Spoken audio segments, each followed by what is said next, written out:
Okay, alright guys, thank you for watching my video. This is the hexagonal side table that I'm making. The original name is a peshkun. I'm not right sure which country that name originates from, but that's what they call this, a peshkun. Now it's going to be a side table, but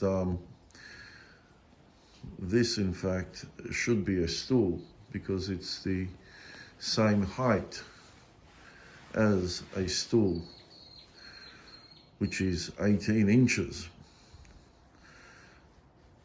So this would come in a set with 6 stools and a table, and I can't even imagine how long that would take me to build that. So this, as you can see, it's all entirely handmade, like all my other work that is handmade. And the most time-consuming part, you would think that all of this is, and it is, you know, it does take a long time to carve this out, but believe it or not, it's creating the or planing the 60 degrees on the edges here. That is the most time consuming part, to do that entirely by hand. And with time, if I did many of them, I would get pretty darn fast at it. But even with, it would definitely go quicker with a dedicated shooting board. But with all the shooting boards, if you ever do the edges, you've still got to pay attention, because you can taper it very quickly. And that's the same deal with this. You can taper it very quickly.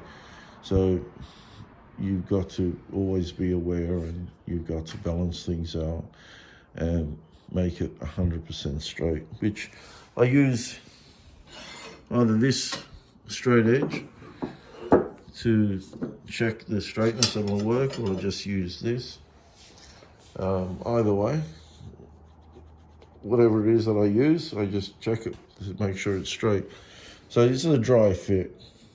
And you can see once it's clamped, all of this gappiness just disappears. Okay, you can see that.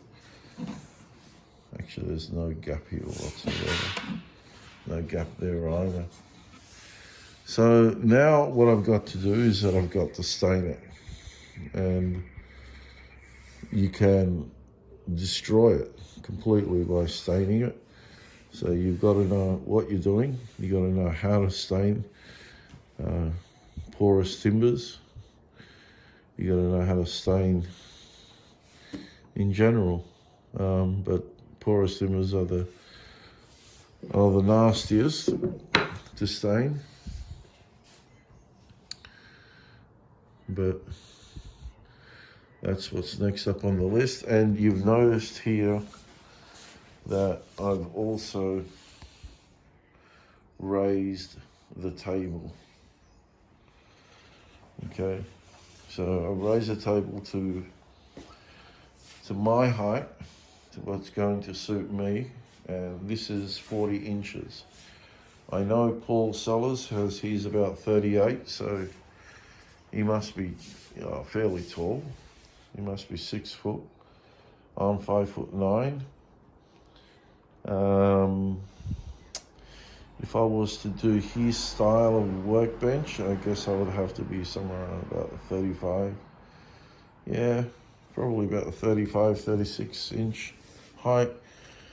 But because this is everything I do is by hand, so I have to plane all the rough boards, rough sawn stock by hand.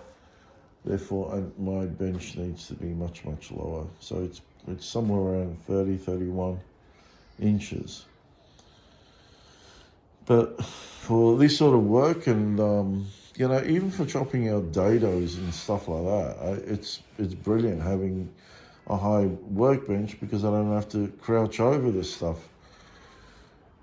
But to plane a board this height, you know, you gotta have your arms truly well built to be able to plane like that all day. I can't do it. I'm not used to it. So anyway, that's it. Now you've seen it, and now it's off to finish the rest of it, and I'll show you once it's all done, stained and shellacked. And yeah, that's it. All right, thanks for watching.